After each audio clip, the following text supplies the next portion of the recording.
Hey everyone, Kane from VividChim here, and with the PS5 being celebrated by everyone who could get their hands on one before the scalpers came in and decided to ruin everything, I thought now was the perfect time to take a look back at one of the high-profile exclusives from the PS4 era in Marvel's Spider-Man by Insomniac Games. Now, we're going to be talking about the PS4 version of Marvel's Spider-Man in this video, but if you are interested in a video on the Spider-Man remaster for the PS5, as well as Miles Morales for that matter, well, hit that subscribe button because we're actually working on two right now and they'll be out real soon. With that out of the way though, it's time we ask Marvel's Spider-Man, how bad can it be?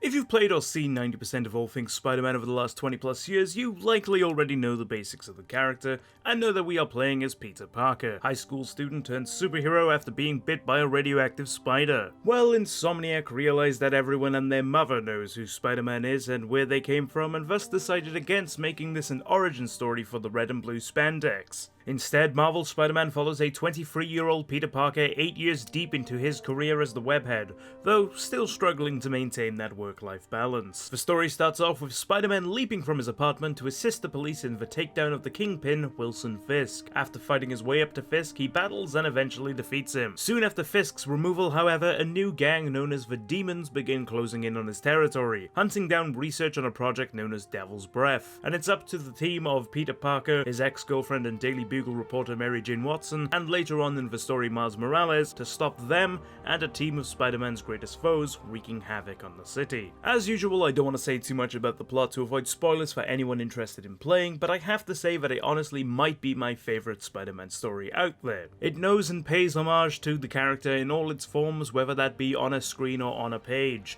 It has moments of triumph, dark points of loss and defeat, tension and comic relief. Hell, it even has a wink at the camera worthy Stan Lee cameo, and it balances all of these without ever really losing its way as a narrative. It takes the chaos of Spider-Man as a character and IP, and presents it in a really engaging and entertaining manner, and I could not recommend it enough. One of the true highlights of Marvel's Spider-Man though is how every character feels believable, even while remaining pretty true to the over-exaggerated comic book imagery around them. All of the performances are spectacular in this game, with the core cast just being amazing, but no performance even comes close to that of Darren DePaul as J. Jonah Jameson, who is far and away the superior presence in Marvel's Spider-Man without a minute of on-camera screen time.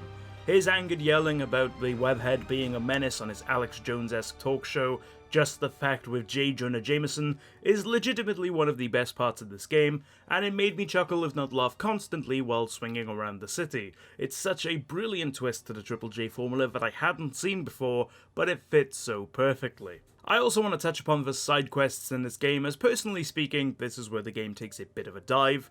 None of them are bad or offensive or anything, it's just, well, they're all super forgettable aside from the Tombstone line of side quests, which was actually pretty fun, and maybe the one where you deal with internet streamer Screwball, as that does come back in the DLC. Aside from that though, they're all pretty boring and forgettable, which is a real shame.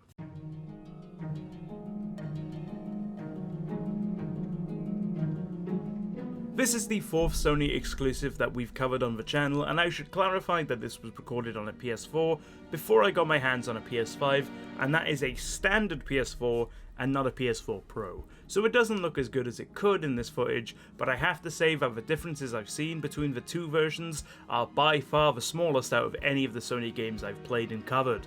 Horizon looks much better on a Pro, but is still decent. Death Stranding looks great anyway, but still benefits a lot from the Pro. And the difference between Ghost of Tsushima is drastic, with the PS4 version looking pretty bad by comparison. Spider-Man meanwhile looks fantastic even on a regular PS4. It feels like it was made for everyone who owns the system, and not just the Pro variation of it, and nowhere does this shine more than the level of detail on the variety of suits that you unlock throughout the game. Each one of the suits looks fantastic, even the insane and crazy looking ones all just look unique and really captures what that suit is in an effective manner. Then we had the recreation of New York, which, while not one-to-one in scale obviously, is sizable and recognizable. It also looks great with the different times of day highlighting different parts of the city. On the topic of its looks though, we have what is in my opinion the greatest trend in modern video games, photo mode. Now, I don't think that this was the first game with a photo mode, as it's likely existed in one form or another for a long time now, but Marvel's Spider-Man seemingly set the standard for photo modes going forward and began their recurring appearances in major video games. For good reason too. Spider-Man's photo mode is fantastic and does what the best photo modes in the industry do: allow the player to get creative and artistic while showing off the sheer beauty of the product. It makes the player want to share their photos online, which further spreads the game. I also want to take the time to point out that the soundtrack of this game does a great job at capturing the pomp and circumstance of a superhero blockbuster and transferring it to a video game, which sadly doesn't have the luxury of cutting out the in-between boring bits all of the time. The music when swinging around is noticeable enough to enhance the experience without becoming monotonous and boring after multiple hours of playtime, which in itself is amazing, but overall it's a game that just sounds great. Though I should mention, if you play the game multiple times, you are likely going to get bored of the soundtrack eventually.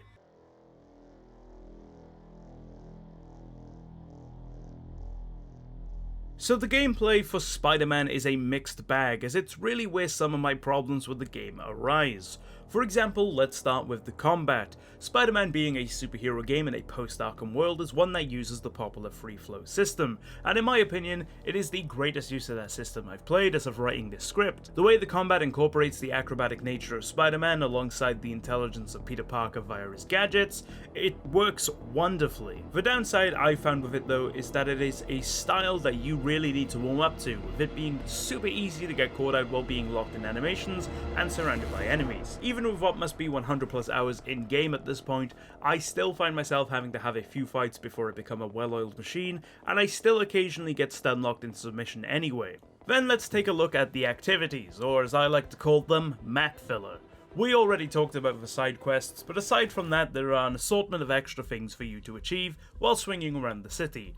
Now, I could go into super detail for each and every single one, but here are my one-sentence breakdowns in each one instead, because I don't have all day, and neither do you. Octavius Circuit Puzzles. I get why these exist, but my god are they boring to do. Octavius Spectrograph Puzzles. These ones could have been good, but the UI sucks. Oscorp Surveillance Towers. A Ubisoft game, but somehow more pointless here. Backpacks. They don't make much sense, but at least the stories are fun. Thug Crimes. This one is good because it is a superhero game and it makes sense. Demon Crimes. See the last entry, but better because it ties to the story. Prisoner Crimes. See the last entry. Sable Crimes. See the last entry, but worse because Sable are annoying. Fisk Bases. I like these ones a lot, and they make sense narratively. Demon Bases. See the last entry. Prison Camps. See the last entry. Sable Camps. See the last entry, but worse because Sable are annoying. Landmark Photo Ops. These are fine, but are obviously just filler. Black Cat Stakeouts.